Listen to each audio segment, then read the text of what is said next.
arte. El profesor Jaime María Sajoy tiene estudios en la Universidad Nacional Mayor de San Marcos, en la Universidad de Barcelona. Sus estudios de licenciatura y doctorado también son en la Universidad de Barcelona. Tiene una maestría en arte peruano y latinoamericano. Ha trabajado para el INC como director de registro y catalogación de bienes muebles.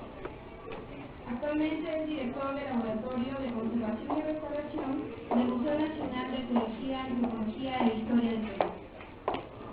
Ha tenido diversas publicaciones y sus artículos están relacionados sobre arte colonial, generalmente en revistas especializadas. También ha tenido colaboración con libros y ha sido invitado a seminarios y congresos en Europa y América. Damos paso al profesor Jaime María Sajoy, al cual recibimos con un fuerte voto de aplauso.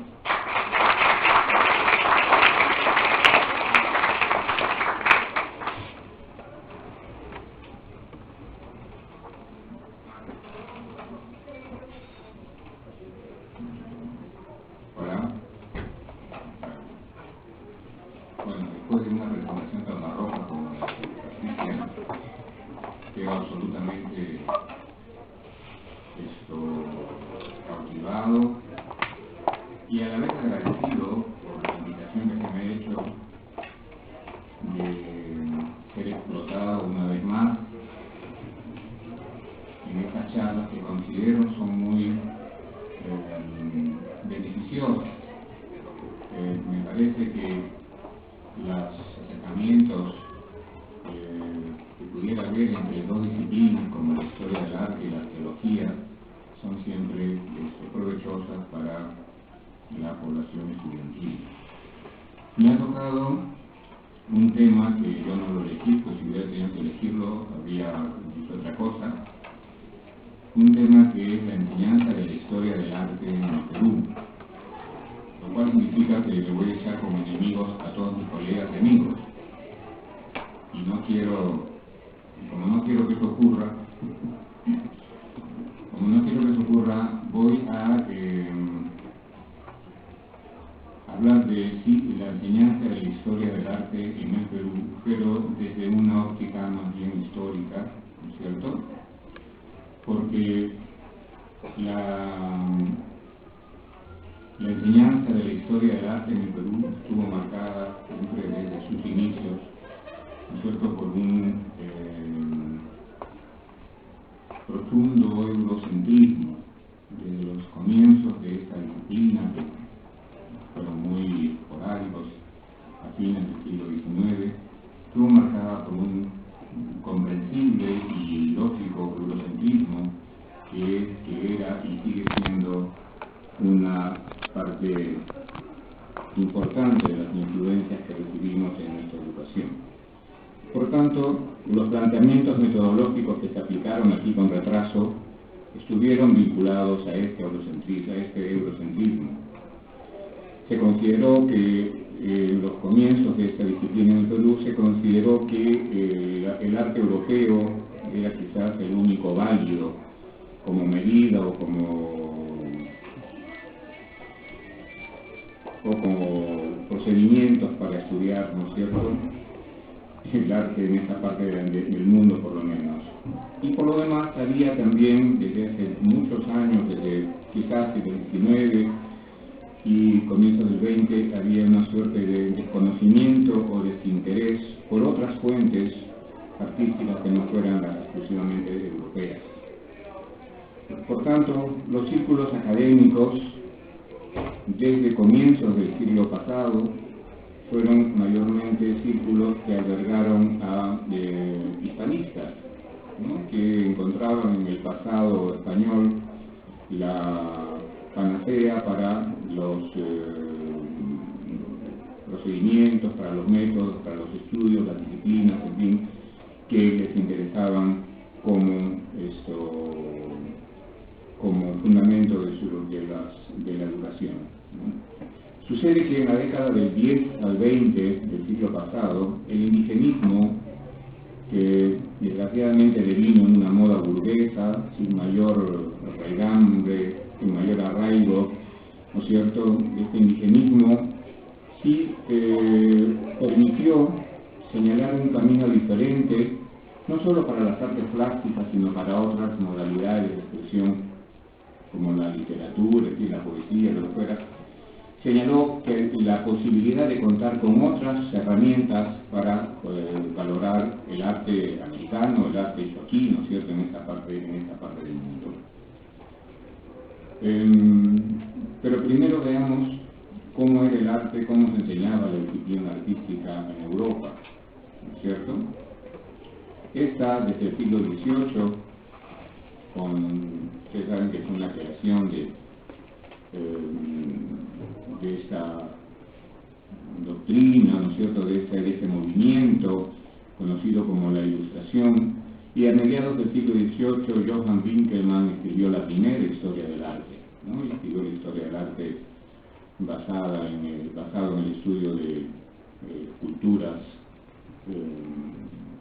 romanas, ¿no? Él pensaba que eran griegas, no se daba cuenta que eran copias romanas, pero dio la primera pauta para la creación de una corriente literaria, ¿no es cierto?, que era una corriente de estudios, un procedimiento de estudios, una vía de estudios que era la historia del arte. Esta historia del arte de Winckelmann, desde el siglo XVIII en adelante, se basó principalmente en el estudio de la forma y en la especulación subjetiva sobre la capacidad de ciertos pueblos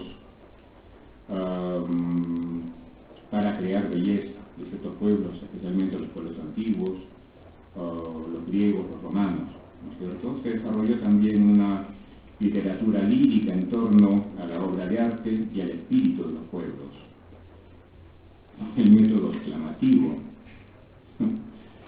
Oh, qué bello, qué colores magníficos, qué magníficas proporciones, ¿no es cierto? Eso entra un poco a jugar como parte de la actitud valorativa de la obra de arte, y en esos momentos lo arqueológico se funde con lo artístico, ¿no? Las obras de arte que hoy estudiamos como obras de arte, muchas de ellas fueron en su momento producto de excavaciones arqueológicas. De modo que esto no solamente se les valoró como un objeto arqueológico, sino también con el correr del tiempo adquirieron un valor como obra de arte, ¿no es cierto? Ya, ¿qué cosa es una obra de arte? Tendríamos que entrar a este planteamiento de otra manera, ¿no es cierto? Durante el siglo XX, estas exclamaciones perduraron todavía, ¿no?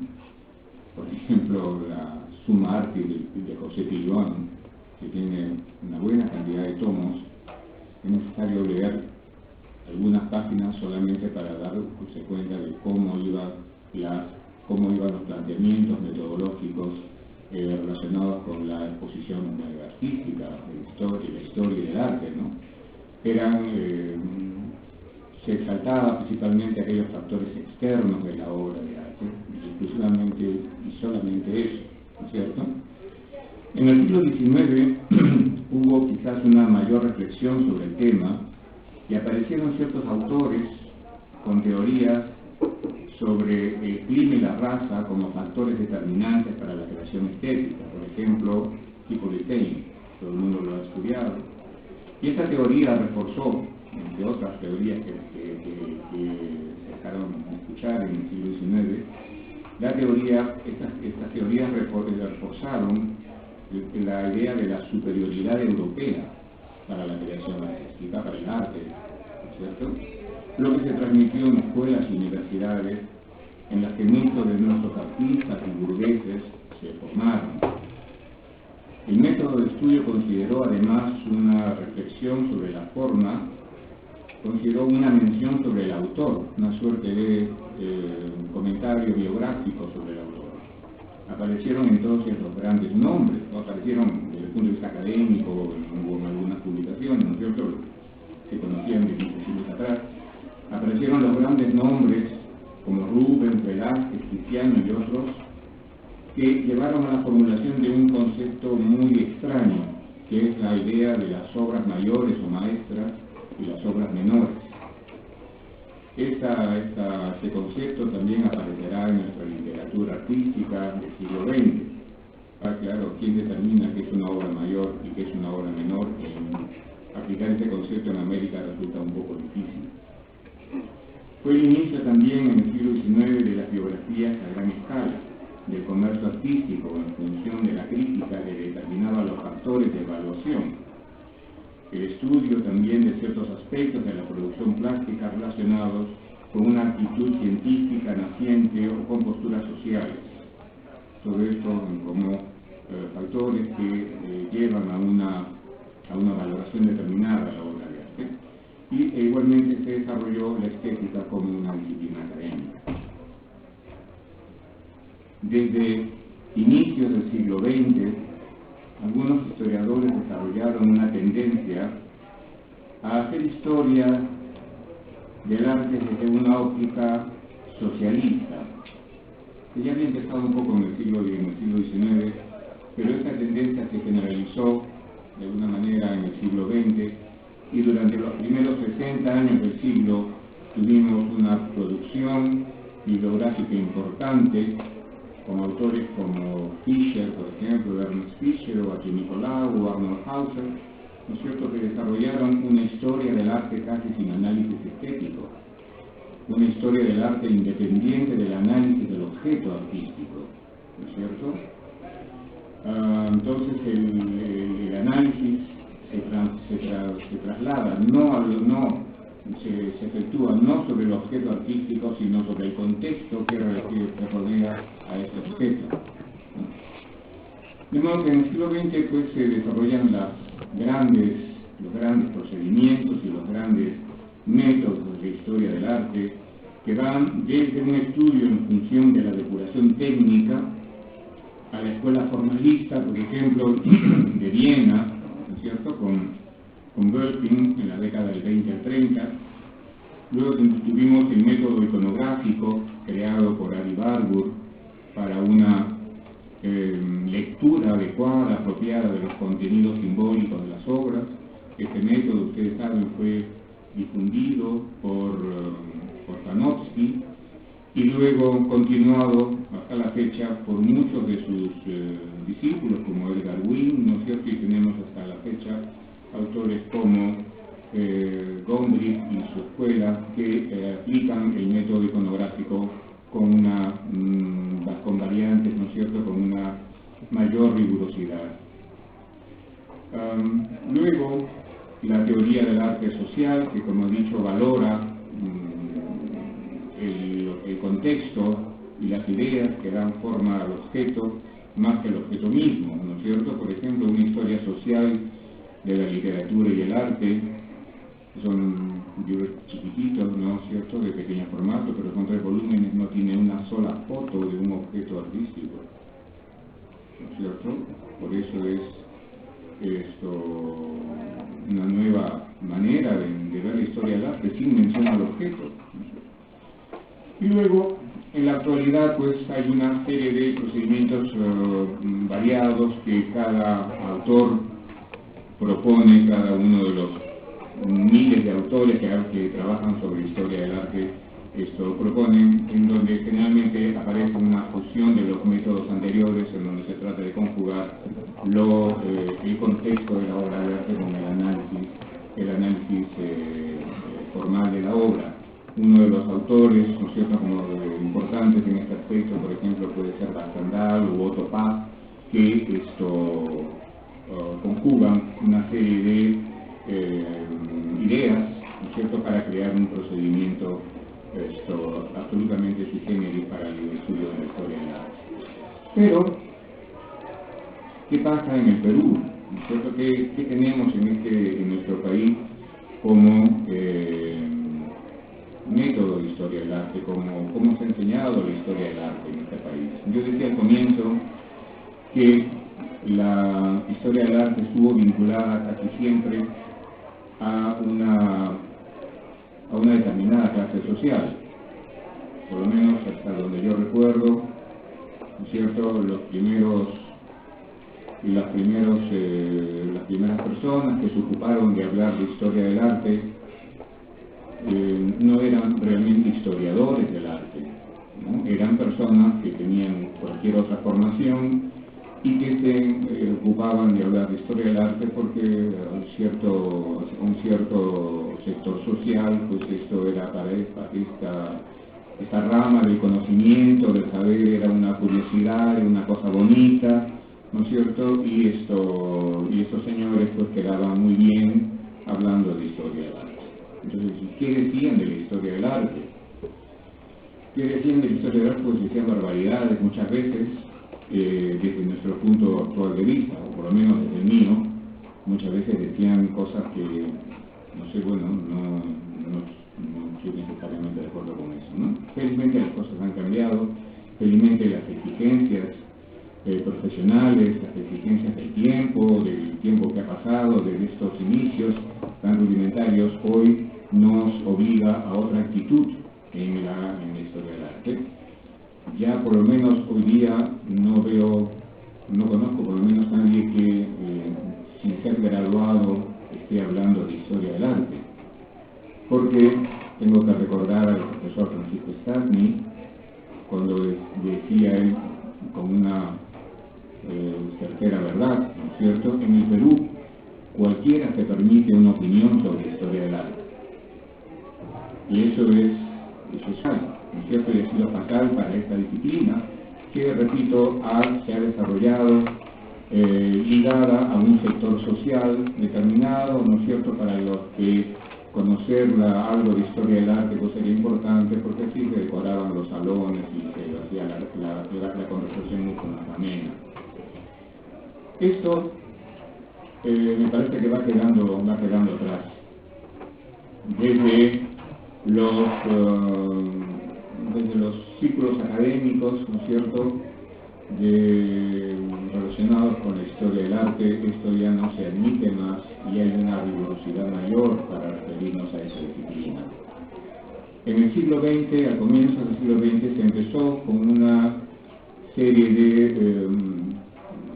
conferencias, ¿no es cierto?, que prácticamente se daban en las escuelas, en las academias de dibujo, en las academias de pintura, para las señoritas solteras, ¿no es cierto?, para el que quisiera entrar a estudiar en estas academias.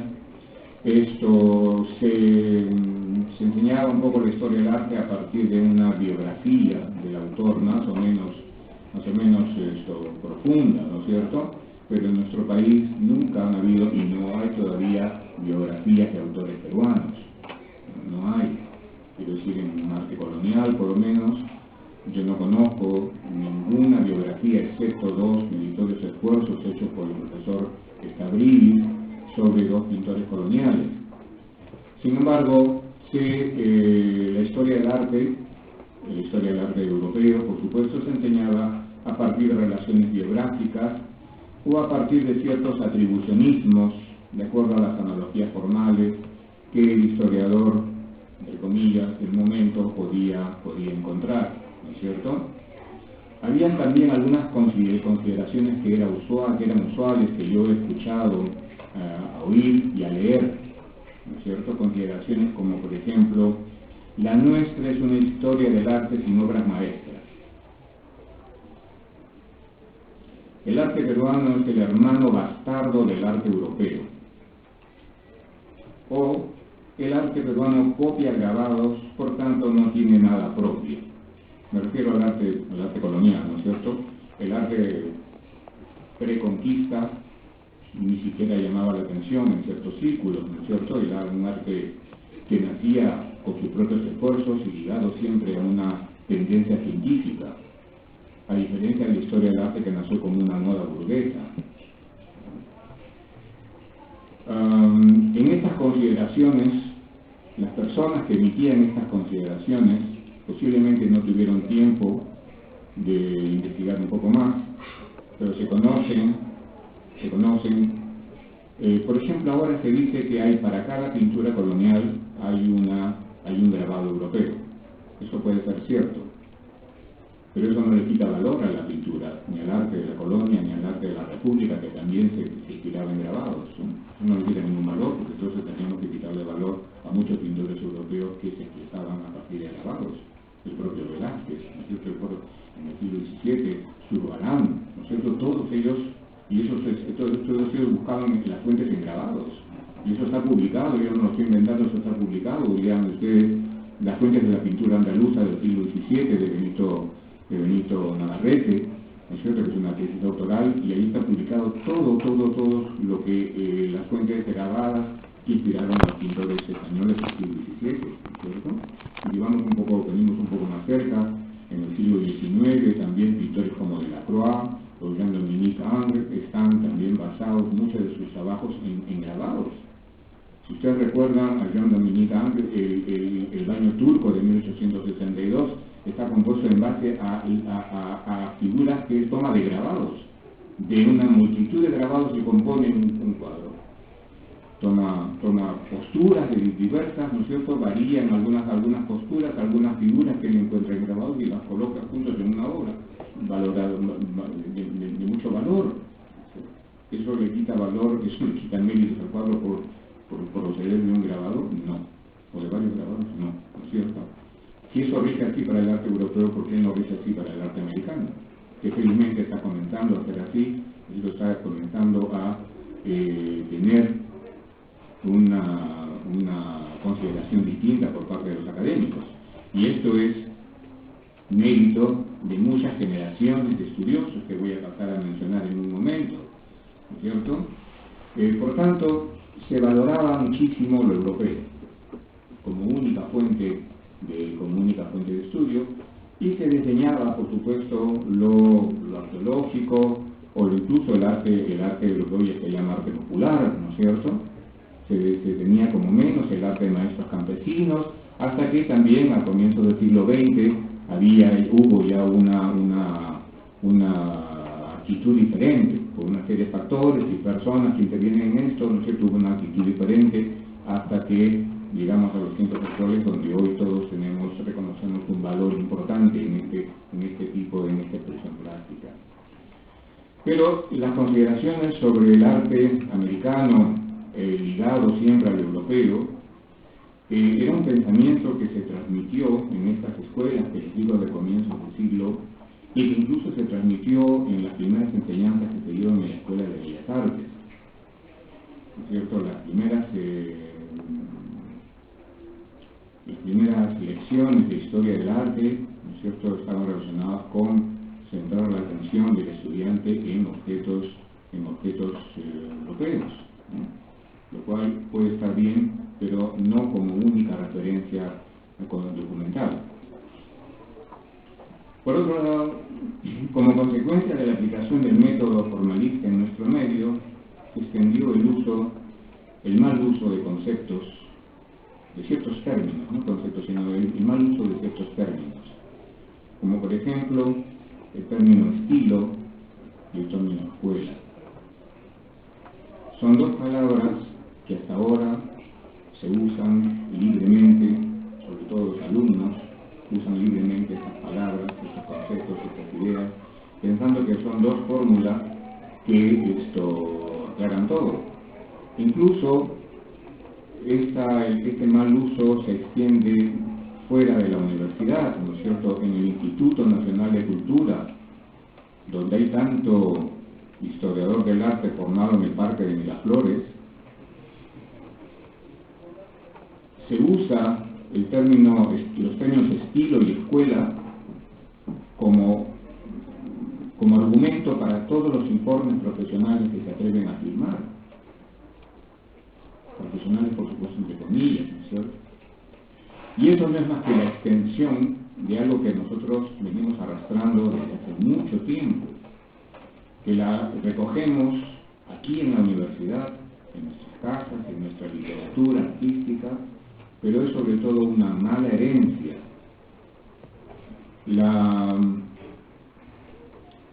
Y en esos momentos, cuando en los primeros años que me estoy refiriendo del siglo XX, cuando se recoge de esa mala manera, se recoge el término estilo y escuela, ¿quiénes lo recogen? Los burgueses, que son los que compran obras de arte, compran pinturas con la señora, el indio, ¿no es cierto?, el santito, o la india que está refiriéndole al santito como una cosa atractiva, decorativa, ¿no es cierto?, y son y son peruanistas porque recogen este tipo de arte para enseñar en sus salones, ¿no?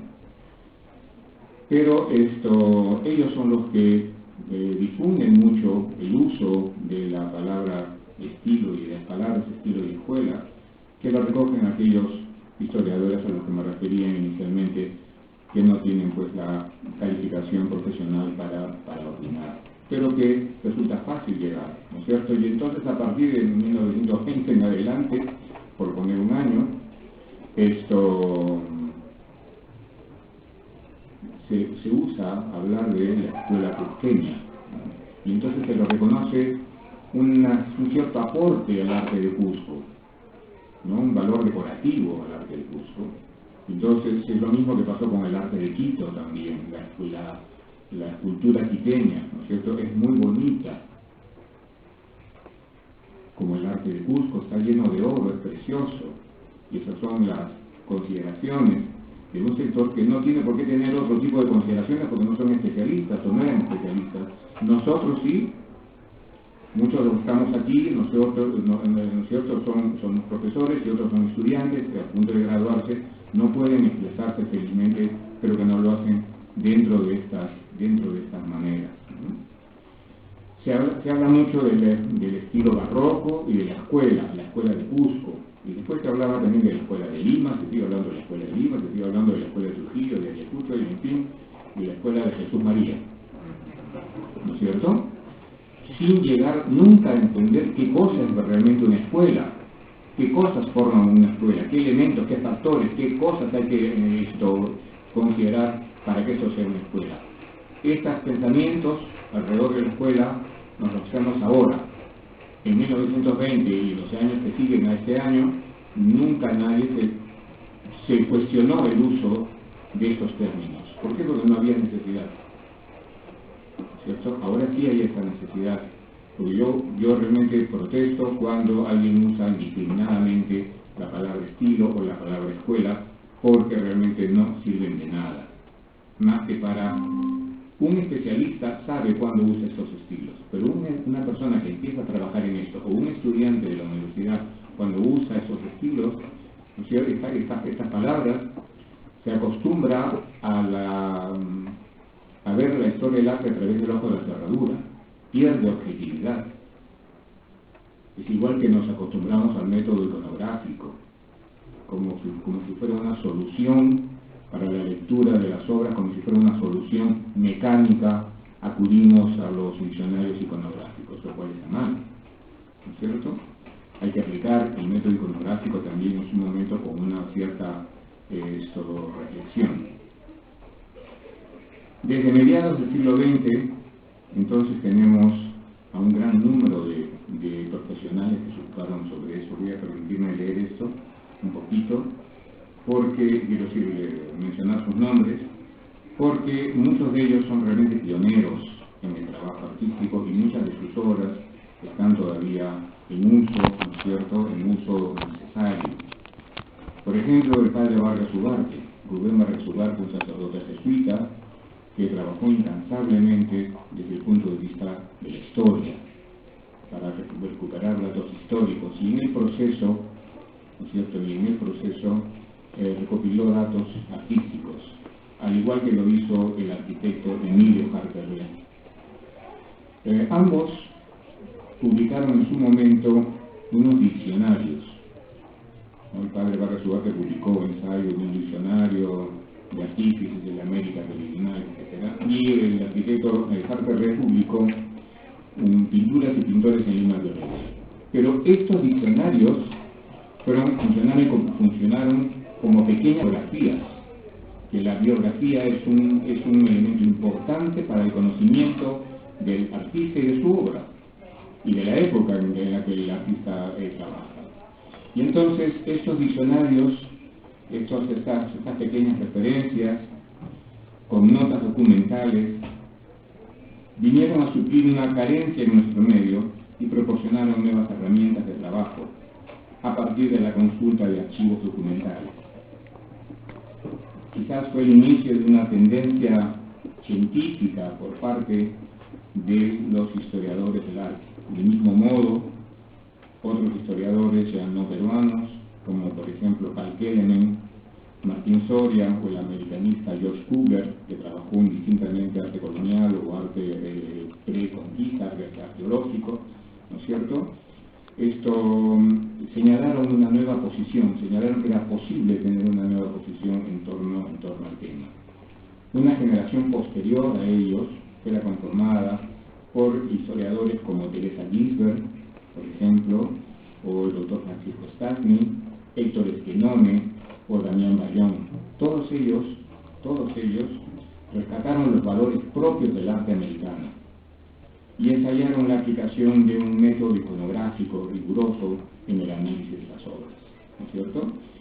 Y en la generación actual ha recogido estas enseñanzas de la anterior.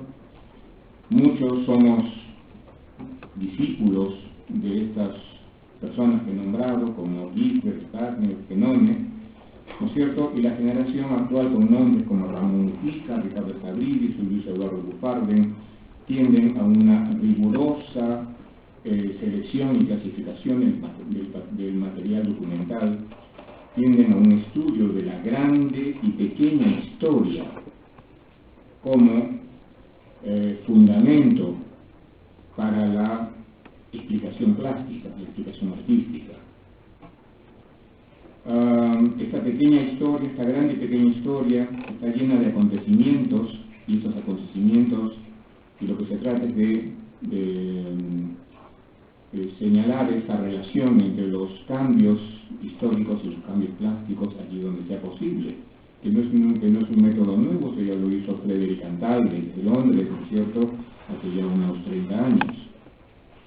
Pero en nuestro medio esto es una actitud nueva, es una actitud importante que yo creo que señala un camino a seguir. En otras palabras, la generación actual está preocupada no solamente por el análisis estético de la obra o su contexto, está preocupada por planteamientos históricos. Es decir, el conocimiento de la historia es singularmente importante en la explicación artística. Yo tengo que ubicar, es lo que siempre digo en las clases y nadie me hace caso.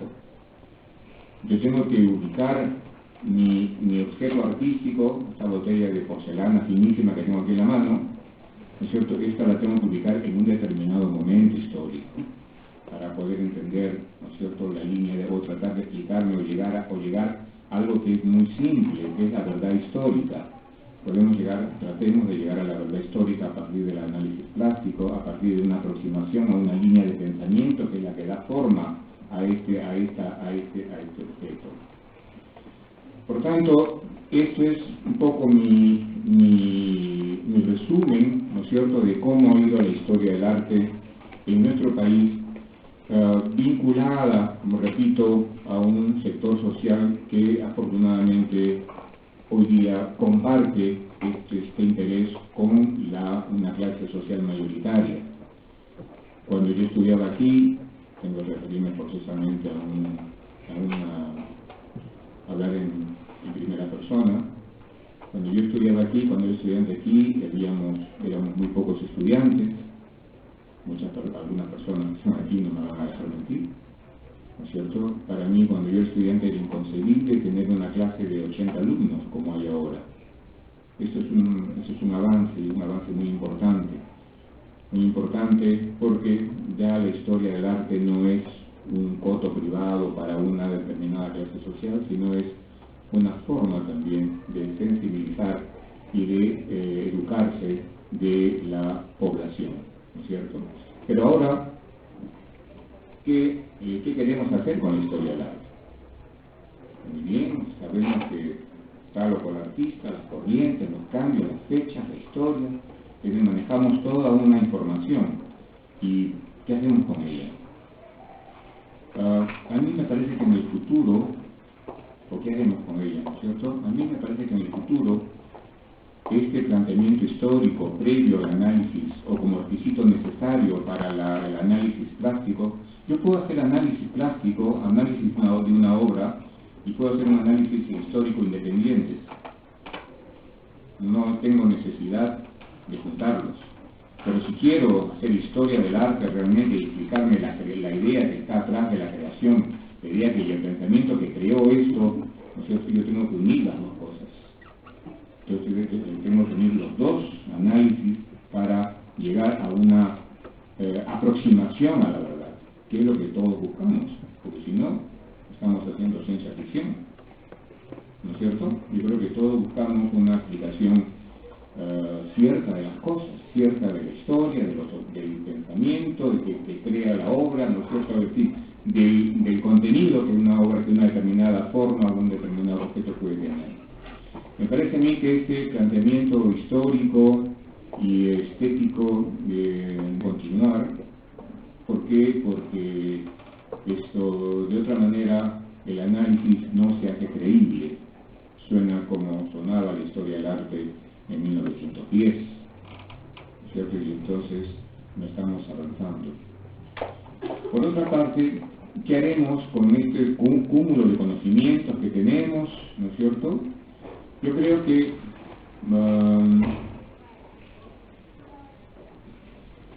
a ver, vamos a ver. Cuando se estuvieron haciendo los cambios curriculares aquí en la universidad, en la Escuela de Arte, yo participé poco de esos cambios, debo decir, porque yo propuse otros cambios, y entonces me acuerdo de la canción de Mercedes Sosa que dice: quien no cambia todo, no cambia nada.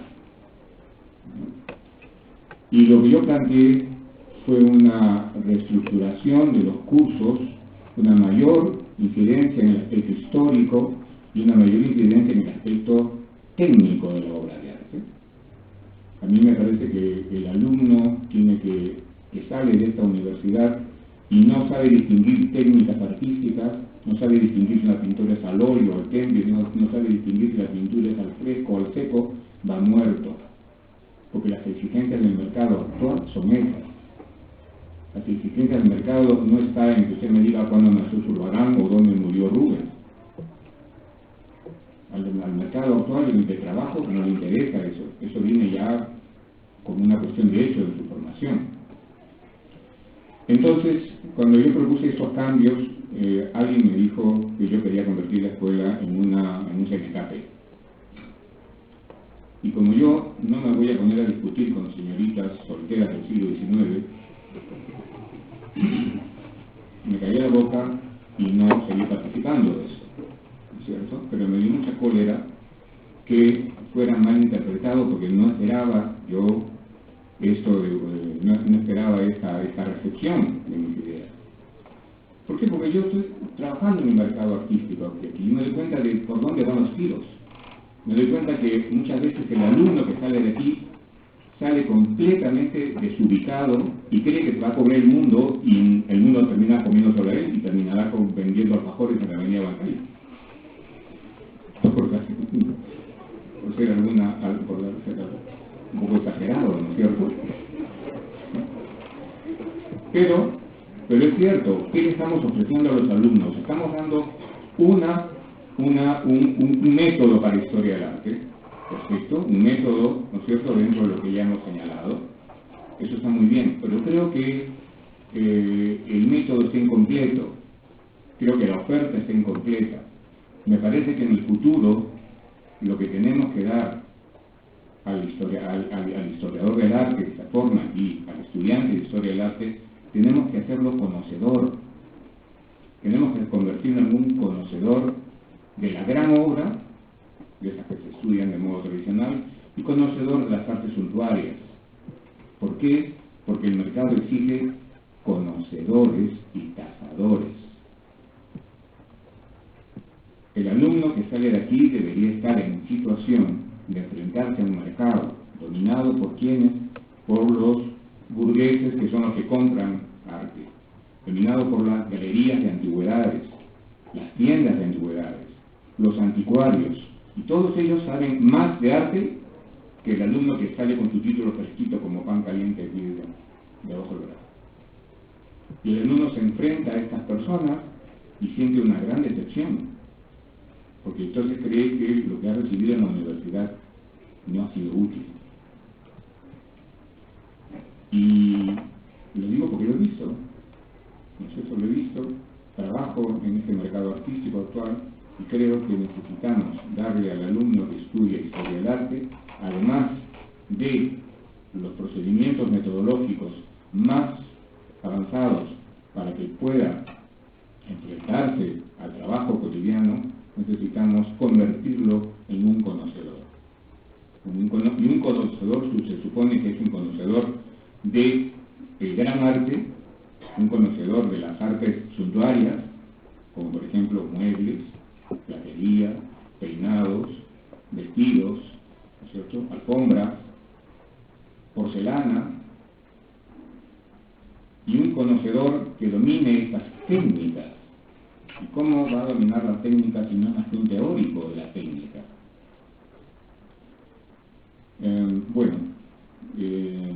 Yo creo que en el futuro tendrá que, conforme el mercado apriete, conforme la situación lo exija, la Escuela de Arte se irá moldando a estos nuevos requerimientos. Pero me parece que las necesidades de los alumnos que se enfrentan al mercado de artístico, que salen de aquí, no sé, que se enfrentan al mercado, ya sea como profesores, como expertos o como trabajadores de museos o lo que fuera, siempre va a requerir de técnicas artísticas y siempre va a requerir de conocer no solamente de pintura, que no es lo único que existe, conocer de otras variedades que hay en el campo de los bienes muebles.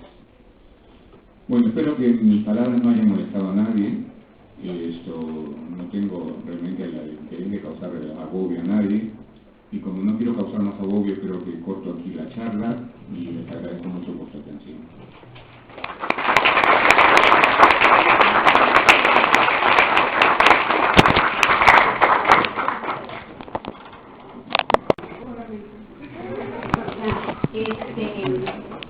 Sí, mira, no hemos estado, digamos,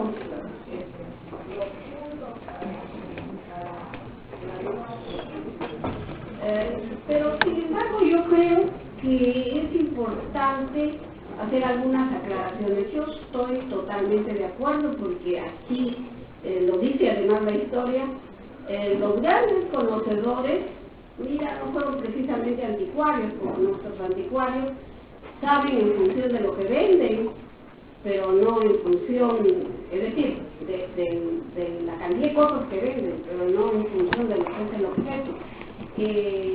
Pero, sin embargo, el gran conocedor ha sido siempre un gran intelectual, que decididamente es importante el asunto de la técnica, pero esta carrera no considera solo la técnica, pues Jaime, la teoría, el método, la historia son fundamentales. Y eso es lo que conocía muy bien el que antes se llamaba un gran conocedor, o un conocedor, ¿no? En realidad, en la carrera lo que trata de hacer es dar precisamente teoría, método, crítica y desde luego técnicas que te ayudará. Esto va a progresar dentro de la escuela. Bien, es todo.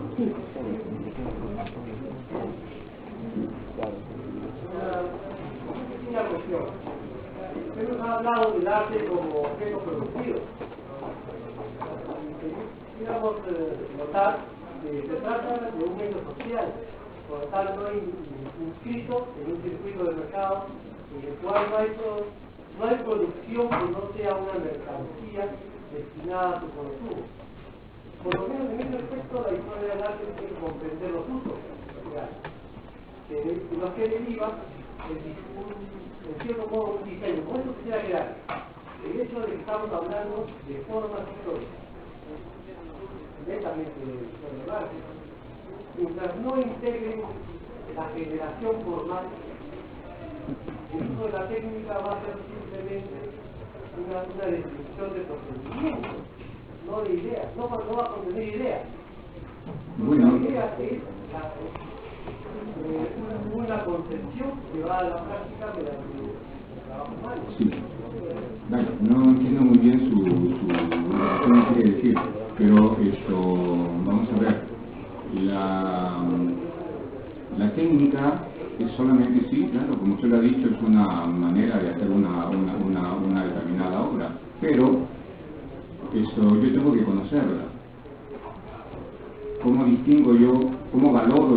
una obra si no sé bajo qué técnica está hecha, si no conozco esa parte de su producción?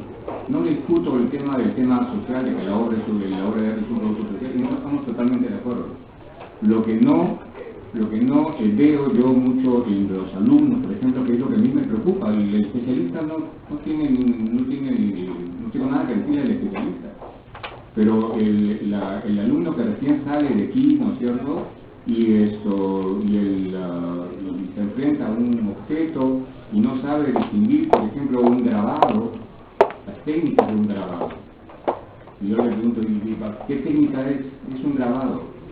No, pero el grabado tiene muchas técnicas. ¿Cómo se diferencia? ¿Cómo hago yo para analizar esto? ¿Cuál va a ser mi papel como historiador del arte, que no conozco de técnicas, realmente frente al mercado? Mi preocupación es solamente, yo no quiero hacer de esto una escuela de bellas artes. Yo creo que la teoría, como dice la profesora Isla Valentin, la teoría, ¿no es cierto?, y todos estos temas que he mencionado son sumamente importantes, y yo los he estudiado y yo los enseño además aquí, ¿no es cierto?, pero me parece que la técnica es igualmente importante, al menos conocerla. Yo, por ejemplo,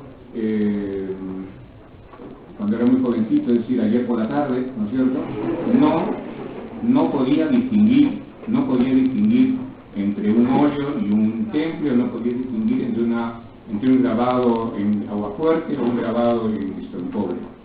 No podía distinguir. ¿Qué quiere que le diga? Le digo la verdad. Pero tuve que aprender en el camino.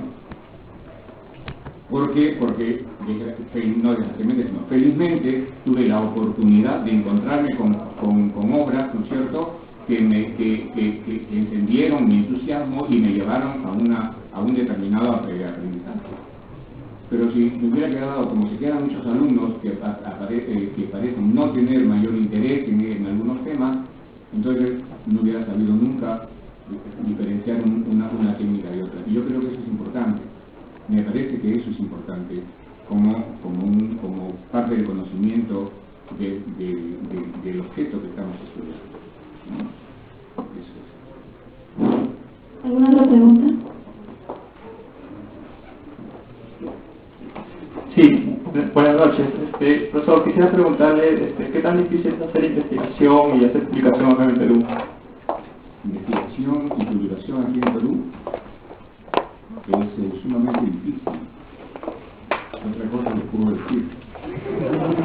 Por ejemplo, mire, para hacer investigación usted necesita una tranquilidad material, una tranquilidad espiritual, que no la tiene si no tiene la anterior. Está usted preocupado en pagar la cuenta telefónica, o el cable, o las deudas, o Ripley o Saga, ¿no es cierto?, y no sabe de dónde conseguir dinero y gana 700 soles mensuales, entonces no tendrá usted ninguna tranquilidad para sentarse a elaborar apropiadamente una teoría a partir de la investigación documental que se puede usar. Por lo menos eso es lo que yo veo, ¿no es cierto?, o lo que puedo hablar también a título personal. Si yo tuviera alguna angustia existencial, yo no podría sentarme a leer un libro, por ejemplo. Y en este país es muy difícil publicar, o era mucho más difícil antes. Ahora es más fácil, hay, por ejemplo, diversas universidades, y en cada universidad como San Marcos, por ejemplo, hay diversas publicaciones que pueden darle una cabida, ¿no es cierto?, para publicar sus temas. Y de hecho, muchos de nosotros hacemos eso, buscamos la vía por donde podamos publicar. Pero es que es difícil, bueno, es difícil, ¿no?, pero no es imposible, ¿no? Es difícil en todas partes del mundo, porque en unas es más difícil que en otras, ¿no? Y aquí en nuestro medio quizás ese tipo de facilidades todavía no está muy desarrollado, ¿no? Pero investigar y publicar resulta a veces un poco complicado. Sí. Arte colonial. Algunos profesores que he tenido de la misma escuela virreinato, y que hay una contradicción o equivocación en el término. Debería decir arte virreinal o arte colonial, sería una discusión entre ambos términos.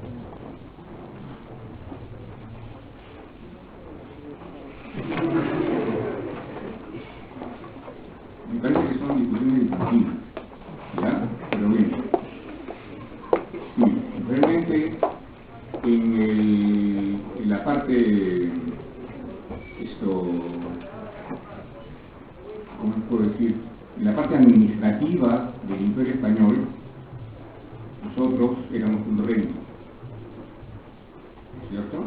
Éramos un reino, por eso éramos un vicerreino, ¿no? Porque había un vicerrey, ¿no es cierto?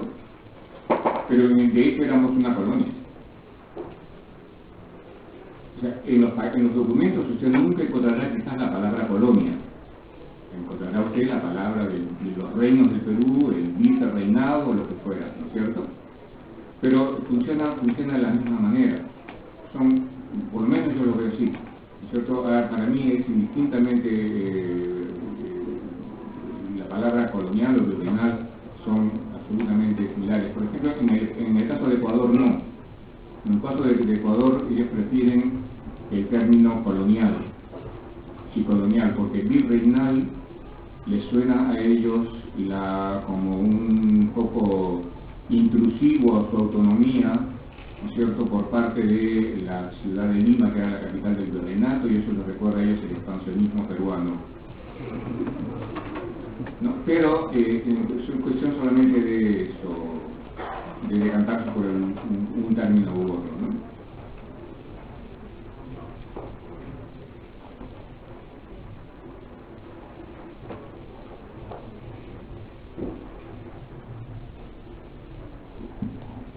¿Hay alguna pregunta más?